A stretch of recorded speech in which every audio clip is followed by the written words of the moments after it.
हैं आप सभी। तो आज जो मैं आपके साथ वीडियो शेयर कर रही हूँ नवरात्रि से रिलेटेड है। तो नवरात्रि पर मेरी क्या क्या तैयारियाँ हुई हैं वो मैं आपके साथ शेयर कर रही हूँ। हर साल की तरह इस साल भी नवरात्रि अच्छे से मनाने की कोशिश है। तो ये है चैत्र नवरात्रि। तो चैत्र नवरात्रि पर मेरी क्या क्या तैयारी है, तो चलिए मैं आपको दिखा देती हूँ कि मैंने क्या क्या सामानों की लिस्ट बनाई थी और क्या क्या सामान अभी तक आया है। मैं या कोई सामान में कमी है तो आप मुझे भी बताएं ताकि वो चीज़ भी मैं उसको पूरा कर लूँ, ठीक है। तो कम ज़्यादा देखो होता ही रहता है और ये हमारी देवी माँ सब जानती हैं। तो चलिए बिना देरी के हुए आज का वीडियो हम करते हैं स्टार्ट और देख लेते हैं कि मैंने अभी तक माता रानी के लिए क्या क्या तैयारी करी है पूजा से रिलेटेड। तो शुरू करते हैं आज का वीडियो। तो दोस्तों अब मैं आपको दिखाती हूँ कि मैंने माता रानी की जो हर साल पूजा करती हूँ, पहले कैसे करती थी अब कैसे करती हूँ। दिन ब दिन सारी चीज़ें थोड़ी बहुत चेंज होती रहती हैं और समय के अनुसार हम सीखते ही हैं। तो पहले मेरी पूजा जो होती थी बहुत ही साधारण तरीके से करती थी मैं, ज़्यादा चीज़ें नहीं होती थी, लेकिन हमारी माता रानी तब भी खुश थी। और अभी भगवान की कृपा से अगर हमारे पास बहुत चीज़ें आने लग गई हैं तो हमारा भी फ़र्ज़ बनता है कि हम प्रभु के लिए थोड़ा बहुत करें। तो चलिए आज मैं आपको दिखाती हूँ कि मैंने आज माता रानी के लिए क्या क्या तैयारी करी है। तो चलिए शुरू करने से पहले आप लोगों से रिक्वेस्ट है, अगर वीडियो आज का अच्छा लगे तो वीडियो को लाइक कीजिएगा, शेयर कीजिएगा और कमेंट में बताइएगा कि आपको आज का वीडियो कैसा लगा, आपके लिए हेल्पफुल रहा या नहीं रहा। और एक ये छोटा सा एक ब्लॉग है, आप समझ सकते हो कि एक शुरुआत कर रही हूँ फिर से हमेशा शुरुआत करना चाहती हूँ, ब्लॉग में आने की कोशिश करती हूँ लेकिन फिर गायब हो जाती हूँ। कुछ चीज़ें चल रही थी लाइफ में जो आप लोगों के साथ मैं शायद ही शेयर कर पाऊँ। अगर वक्त आएगा तो मैं ज़रूर शेयर करूँगी, लेकिन अभी फ़िलहाल तो नहीं करूँगी। इस वजह से मेरे वीडियोज़ नहीं आ रहे थे ब्लॉग चैनल पर। जैसे कि आप देख ही रहे होंगे मैं रेगुलर बिल्कुल भी नहीं हूँ, लेकिन अब रेगुलर होने की कोशिश करूँगी। तो चलिए बहुत हो गया, अब मैं शुरू करती हूँ आज का वीडियो।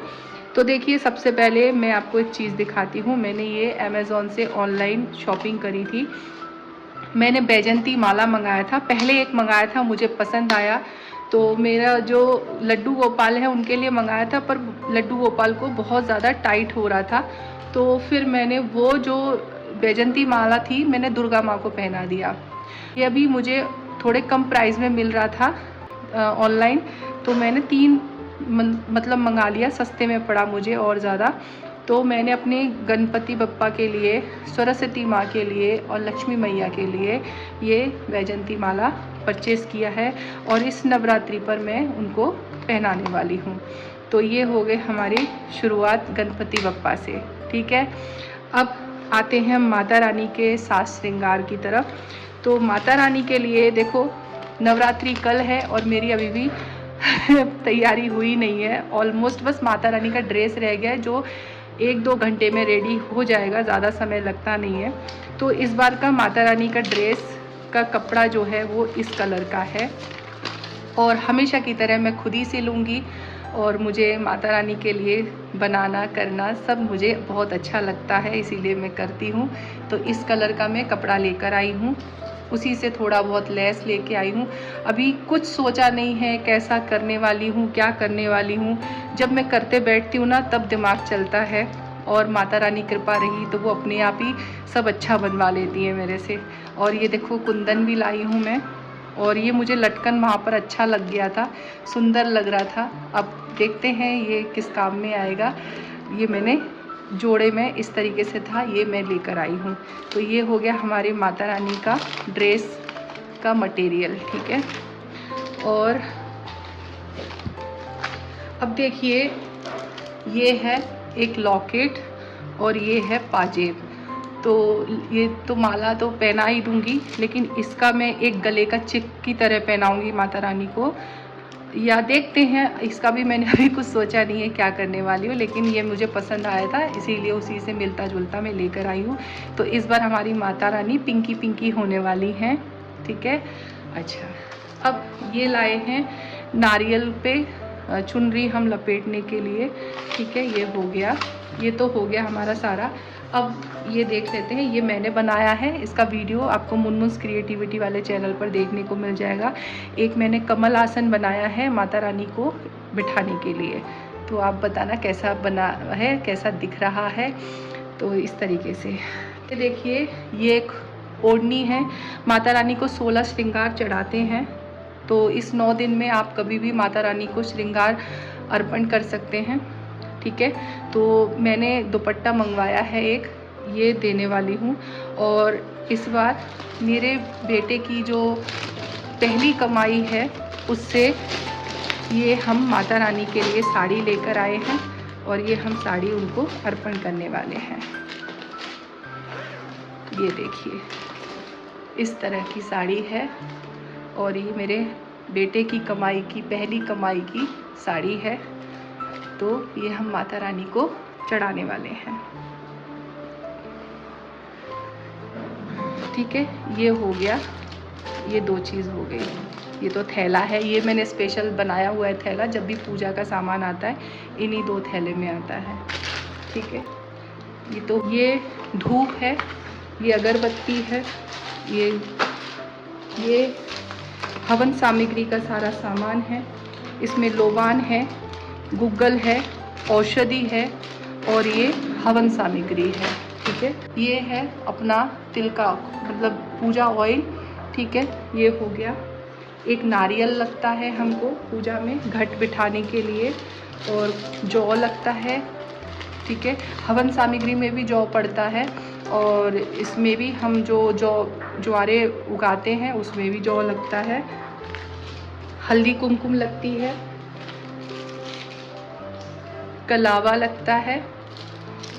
ये इसमें सुपारी, हल्दी, छुआरा, ये ऐसे माता रानी के जो सुहाग का सामान रहता है ना उसके साथ मैं रखती हूँ। ये गणपति बप्पा के लिए जनेऊ लगता है, अक्षत के लिए चावल लगता है। ठीक है, अच्छा, चावल को मैंने इस बार कलर नहीं किया है, क्योंकि कलर करे हुए चावल लास्ट में हम लोग देखो चिड़िया को ही ये जो चावल होता है देते हैं।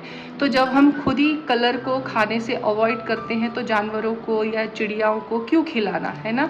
तो मेरी अब कलर करने की इच्छा ख़त्म हो चुकी है, तो मैं चावलों को ऐसे ही सफ़ेद रखना पसंद करना चाहूँगी, और ऐसे ही करूँगी पूजा।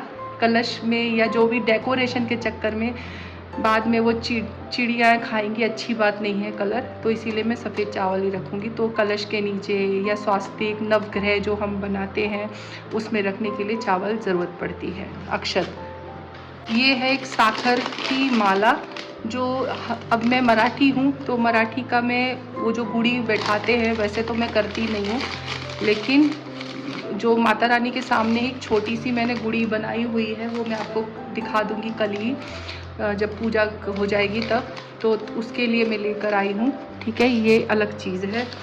अच्छा, अखंड दिए के लिए हमेशा मैं नया दीपक लेकर आती हूँ, और ये ज्वारे के लिए मिट्टी का पात्र लेकर आती हूँ। ठीक है, ये हो गया। और ये आजकल मैं घर पे बनाती नहीं हूँ, अब रेडीमेड सब मिलता है तो मैं ख़रीद लेती हूँ। तो ये दिया जो 1.5 हाथ की रहती है वो है। इसमें सुपारियाँ हैं जो हम नवग्रह बिठाते हैं उसके लिए। लौंग, इलायची ये लगता है, क्योंकि रोज़ हवन में लौंग इलायची चढ़ाना रहता है, माँ को भोग देना रहता है। इसमें बताशे रह गए हैं, बताशे और लाने हैं। ठीक है, ये भोग के लिए 3 चीज़ें बहुत ज़रूरी होती है, लौंग, इलायची, पान और बताशा। ये माँ का भोग बहुत ज़रूरी होता है। काले तिल की भी ज़रूरत पड़ती है जो हवन सामग्री में पड़ेगा। और ये कुछ पंचमेवा है। ठीक है, गाय का देसी घी, ये मैंने गुड़ भी रखा है इस बार भोग के लिए, और हवन में भी थोड़ा बहुत डालना रहता है। और ये शहद, ठीक है, फूल माला लेकर आई हूँ। और दरवाजे पर माँ के पैर लगाने के लिए लाई हूँ। जो मेरा अभी लगा हुआ है वो बहुत पुराना हो चुका है, उसको चेंज करके मैं इस बार नया बिठाने वाली हूँ इस तरीके से। और ये एक है सरस्वती यंत्र बोलते हैं, ये मुझे दिख गया, रंगोली के जैसा है, तो बहुत जल्दी बन जाता है। तो सरस्वती यंत्र मुझे काफ़ी दिनों से लेने की इच्छा थी। आप इसको डेकोरेशन करके भी लगा सकते हो, पेंट वगैरह करके, लेकिन मुझे रंगोली के साँचे की तरह इस्तेमाल करने वाली हूँ। तो ये मेरी शॉपिंग हो चुकी है माता रानी से रिलेटेड सारा कुछ। और भी जो छोटी मोटी चीज़ें रह गई हैं वो मैं लेकर आने वाली हूँ। यहाँ पर मैंने ये ताज़े फूल लेकर आई हूँ, ये मैं डेकोरेशन के लिए लाई हूँ। तो ये मैंने अभी पानी में, कलछी में पानी में करके रखा हुआ है, तो ये कल इस्तेमाल में होगा माँ का दरबार जब सजेगा उसके लिए। तो इस तरीके से मैंने सारी तैयारियाँ ऑलमोस्ट कर ली हैं। अभी जो छुट-पुट सामान रह गए हैं, जो मुझे अभी मैंने लिस्ट बना के रखी है, अभी उसमें चेक करूँगी क्या क्या चीज़ें रह गई हैं, उन्हें लेकर आ जाऊँगी। एक तो गजरा रह गया है जो माँ को हम चढ़ाते हैं, पान रह गया है जो शाम को लेकर आऊँगी। मतलब अभी बहुत सारी चीज़ें हैं जो ऐसी, फ्रूट रह गए हैं, तो ये सारी चीज़ें लेकर आने वाली हूँ शाम में। तो बस ये था मेरी जो तैयारी थी, और आप लोगों के साथ मैंने शेयर किया, और एक नई शुरुआत करी है इस ब्लॉग को शुरुआत करने की। आई होप आप लोगों को आज का वीडियो पसंद आया होगा। अगर पसंद आता है तो मुझे कमेंट में हाय करके भेजिएगा। तो चलिए, आज का वीडियो देखने के लिए आप सभी का दिल से धन्यवाद। आप सब अपना ध्यान रखिएगा, और आप सभी को कल जो आने वाली नवरात्रि है उसकी शुभकामनाएं और गुड़ी पाड़वा की शुभकामनाएं। मिलते हैं कल के वीडियो में। Bye bye.